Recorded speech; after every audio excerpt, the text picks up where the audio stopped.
Assalomu alaykum va rahmatullohi va barakatuh. Bizga shunday savol tushgan, ya'ni oshqozonni shalliq qavatining yallig'lanishi bu gastrit deb aytiladi. Gastrit kasalligini ko'pincha odamlar turli xil antitsidnik preparatlar, ya'ni oshqozon shu og'riqni qoldiruvchi yoki bo'lmasa xlor kislotani konsentratsiyasini pasaytiruvchi yoki bo'lmasa oshqozon shalliq qavatini himoya qiluvchi preparatlar bilan davolashga harakat qiladi. Mana bizda shunday mijozlarimiz keldiki, yillab oshqozonda og'rig'ini shunaqa preparat bilan davolashgan, lekin afsuski tuzalmagan. Adashmasam 6-7 yil davomida davolashgan, tuzalmagan. Endi masala nimada degan savol paydo bo'ladi. Endi buni maydalab hamma narsasini aytib bermoqchi emasman, chunki bunaqa gastrit haqida boshqa joyda ma'lumotlar ko'p. Gastritni asosiy kelib chiqishiga sababini tushuntirib bermoqchimanki, nega shu tuzalmaydi, nima uchun shu tuzatolmayapmiz. Birinchi tuzalmasligining sababi organizmda oshqozon shilliq qavatini himoya qobig'i bo'ladi. Himoya qobig'i xuddi uni xlor kislotadan mana shu teriga o'xshab himoya qilib turishi kerak. U himoya qobig'ida ichida mukopolisaxaridlar yoki bo'lmasa o'sha prostaglandinlar, murakkab oqsillar, yog'lar shular bilan iborat bo'lishi kerak bo'ladi. Endi tasavvur qiling, mana shu odamda, shu mijozni oshqozoni og'rishidan oldin uning birinchi vitamin, mikroelement, aminokislota, uglevodlar so'rilishi kerak bo'lgan joyda oshqozonida emas, ingichkachaklarda muammo boshlashi mumkin. Ya'ni u yerda gijja bor, noto'g'ri ovqatlanish bor, noto'g'ri ovqat rejimi bor, yoki bo'lmasa vaqtini noto'g'ri yeydi, miqdori noto'g'ri yeydi. Shunday qilingandan keyin o'sha ichaklarda ovqat bijg'ib, achib, chirib, yaxshi so'rilmay qolgan. Endi natijada o'sha yog' so'rilmasiga sabab o't tiqilib turibdi. Yog'siz moddalar parchalanmasiga yana o't qopi sabab bo'ladi, yo oshqozon bezi sabab bo'ladi. Endi ular vitamin, oqsil, mikroelementlar so'rilmasiga ingichkachak sabab bo'ladi. Shunda o'sha kerakli oziq moddalar kelib oshqozonning shilliq qavatini to'liq yetiltirib bera olmayapti, ya'ni to'liq uni butlab bera olmayapti. Natijada qayerdadir ochiq joyi qoladigan bo'lsa yoki bo'lmasa oshqozon shilliq qavati nozik bo'lib qoladigan bo'lsa, endi ovqat yegandan keyin ba'zida ovqat shunday kelib qattiqroq tegib ketadi. Xuddi nimaga o'xshaydi? Mana shu qo'lda hozir shilliq terisini shiladigan bo'lsak, mana bu yerda biron bir narsa sal tekkizsangiz yoki bo'lmasa biron narsa qattiqroq kelib tegsa yo qattiqroq harakat qilsangiz bu og'riq paydo bo'ladi. Xuddi oshqozon ichi shilliq qavati ham shunaqa bo'ladi. Endi unga vitamin, oziq moddani siz yaxshi bermasangiz, o'sha narsani so'rilishini ta'minlab qo'ymasangiz, mana bu shilliq qavat, ya'ni oshqozon shilliq qavati bitmaydi.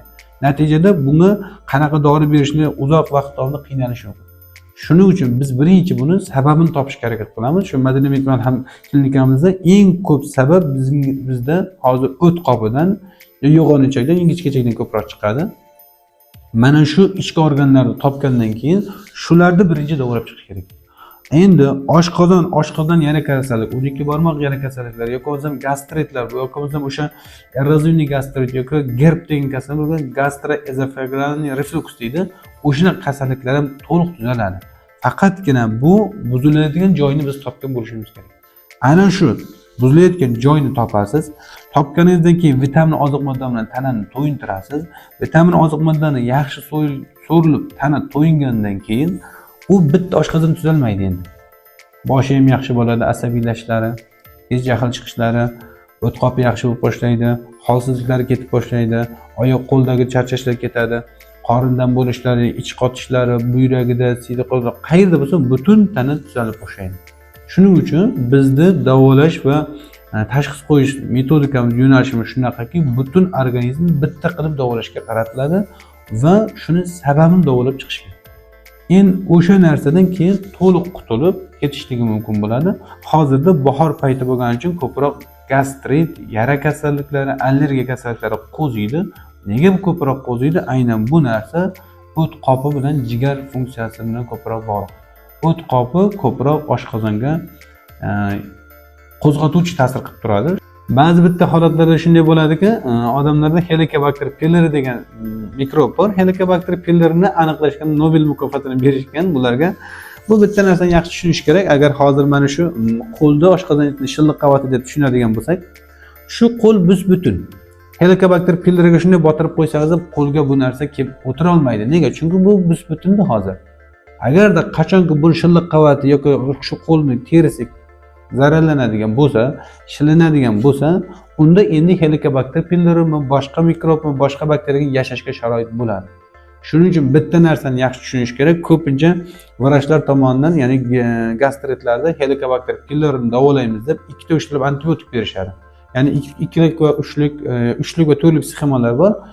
3lik sxemada 2 antibiotik bor, keyingisida Dinol degan preparat berishadi. Shu preparatni bergan buni bu Helicobacter pylori'ga mana oshqozon shilliq qavatida yallig'lanish bo'lib turgan bo'lsa, shilliq qavat bitmay turgan bo'lsa, endi u Helicobacter pylori'ni o'ldirishi mumkin, lekin mana bu shilliq qavatni bitkazdirmasangiz foyda qila olmaysiz. Shuning uchun ba'zi bir holatlarda ko'rasizki, yillab davolangandan ham kasallarda natija ololmay qiynaladi. Sabab nimaga?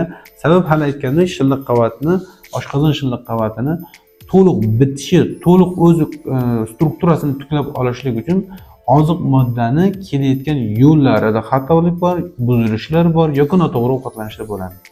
Shuning uchun ham harakat qilishlik kerakki, hozirda kimnidir agarda oshqozonda oshqozon shilliq qavatlarida shikoyat bo'lsa yoki bo'lmasa ichaklarda qanday shikoyat bo'ladigan bo'lsa, qaysidir dorini ichishga shoshmasdan, ya'ni birdaniga preparat ichishmasdan birinchi sababni topib, undan keyin o'sha dorini ichsa, balki butunlay to'liq doridan ham qutuladi, kasallikdan ham qutulib ketadi.